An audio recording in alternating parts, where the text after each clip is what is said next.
Maura, eu vou pedir licença para você. A gente vai falar ao vivo com a repórter Ana Paula Neves, que está neste momento com a promotora de justiça Eliana Passarelli. Bom dia, Ana Paula. Quais as informações que você tem para a gente aí sobre esse assunto?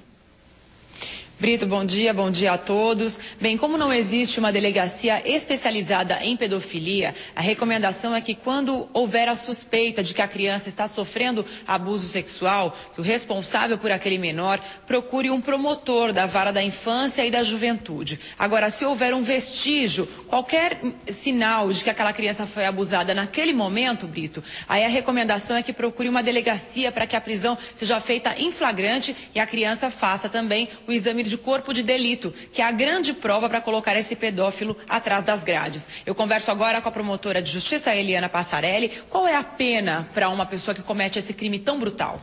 A pena varia de 6 a 10 anos de reclusão somente. Só isso, promotora? Só. E com direito a 3 anos cumpridos, liberdade condicional. E o que acontece quando a justiça leva esses casos a julgamento e há vários recursos e o suspeito ainda fica livre porque a prova concreta, o flagrante, não foi consumado? Olha, veja bem, o que acontece é o seguinte, o problema não é da justiça, não é do juiz, não é do promotor. O problema é exatamente da lei. Então eu acho que nós deveríamos esquecer um pouquinho a CPI e a CPI passar a legislar, seria ótimo.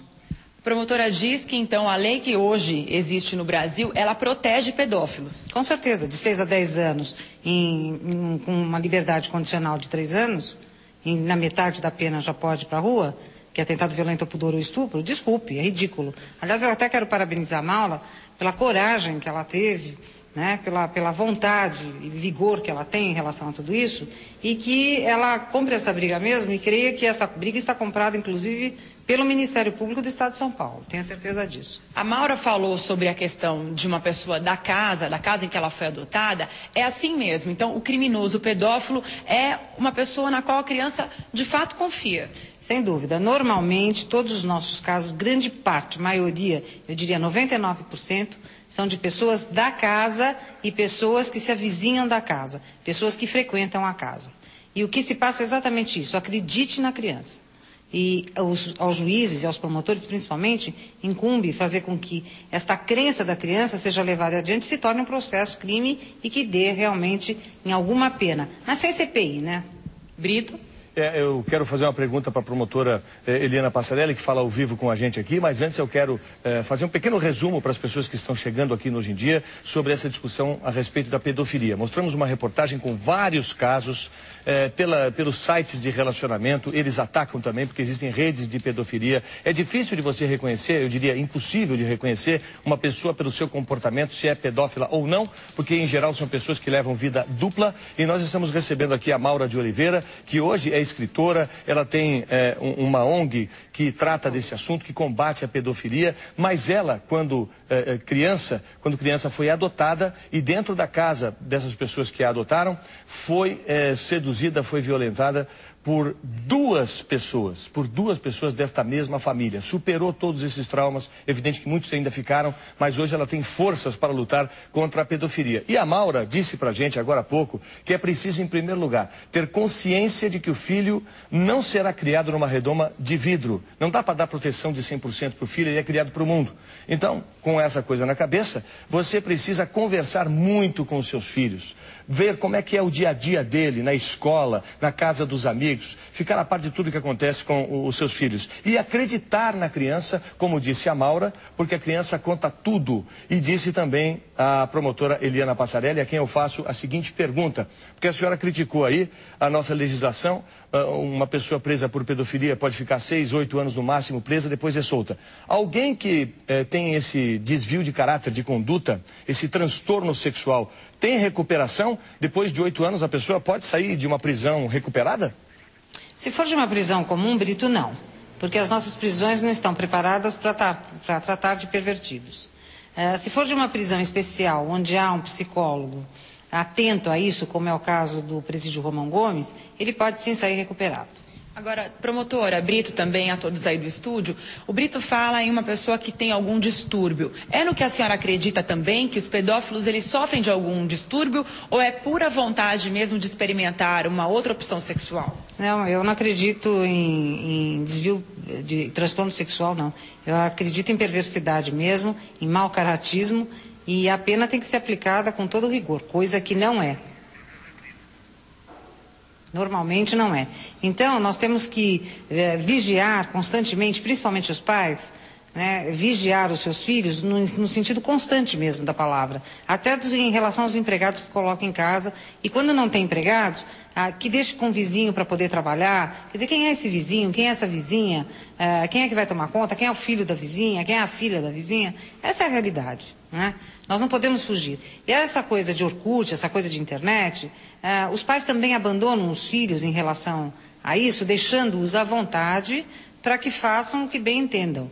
Não é assim que funciona, porque assim nós estaremos expandindo cada vez mais a pedofilia no Brasil. Brito? Ok, obrigado Ana Paula Neves, obrigado à promotora Eliana Passarelli, deu dicas importantes. Eu vou voltar com a Maura aqui e ela vai nos falar daqui a pouquinho a respeito dessa história de vigiar os filhos, principalmente nesses contatos aí nos sites de relacionamentos via internet. Como é que os pais podem fazer isso sem, de certa forma, milindrar os filhos, exagerar, abusar dessa invasão de privacidade, porque a criança também precisa ter as suas coisas, né? Ela vai dar essa e outras dicas logo depois do intervalo, aqui no Hoje em Dia, que hoje está debatendo pedofilia. Já voltamos.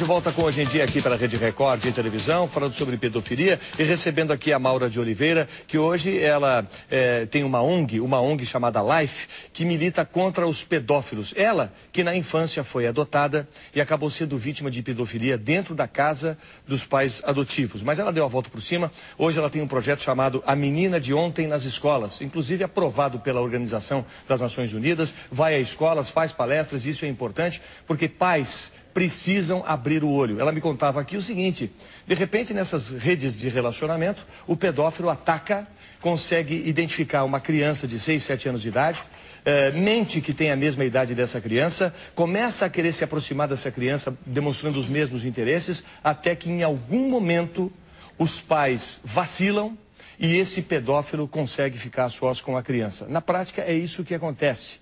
E depois, para corrigir esse problema, isso pode causar um trauma, sabe, para a vida inteira dessa criança vítima de pedofilia. Então, para concluir agora essa nossa pauta, eu quero falar especificamente para os pais. A Maura vai dar mais uma dica importante, porque você sabe que o seu filho entra na internet, ele tem lá o computador no quarto dele. Acho que não é legal você ficar o tempo todo vigiando o filho, mas qual é a forma, então, para você acompanhar o dia a dia com quem o seu filho está mantendo relações via internet?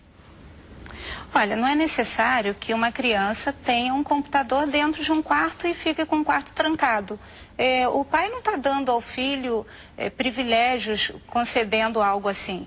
Por que esse computador não pode ficar num local da casa onde todos tenham acesso? E essa criança, esse jovenzinho que esteja lá conversando, mantendo esse relacionamento com outros que ele não sabe quem é, né? É importante, então, o pai frisar, ó, tá lá do outro lado, você não sabe quem é. Ele pode dizer que conhece você, que tem a mesma idade, mas ele pode estar mentindo para se aproximar de você.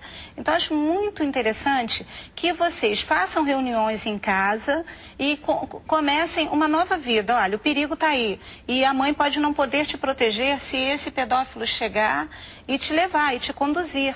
Então, vamos colocar esse computador na sala, num espaço que circule, que o pai circule, que a mãe circule, que alguém mais circule. Porque não é normal uma criança ficar num quarto fechado com um computador. E não é legal o pai ou a mãe achar que isso é que vai fazer com que o filho se sinta dentro do seu próprio mundo. Invadido. Não, primeiro que uma criança não tem que estar dentro do seu próprio mundo sozinha.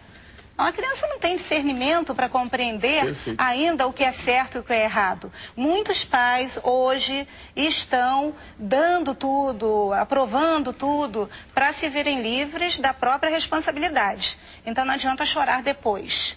É importante realmente frisar, pai é responsável. Se acontecer alguma coisa com o filho, é o pai e a mãe o responsável, porque a criança não tem como se safar disso sozinho. Maura de Oliveira, eu quero te agradecer muito por todas as dicas que você deu, por contar a sua história, é uma pessoa de coragem que está lutando contra essa realidade da pedofilia. E o que ela disse é o seguinte: você não tem que vigiar o seu filho, investigar, tipo polícia, o seu filho, mas precisa, é fundamental, acompanhar o dia a dia do seu filho e acreditar naquilo que ele te conta. Combinado?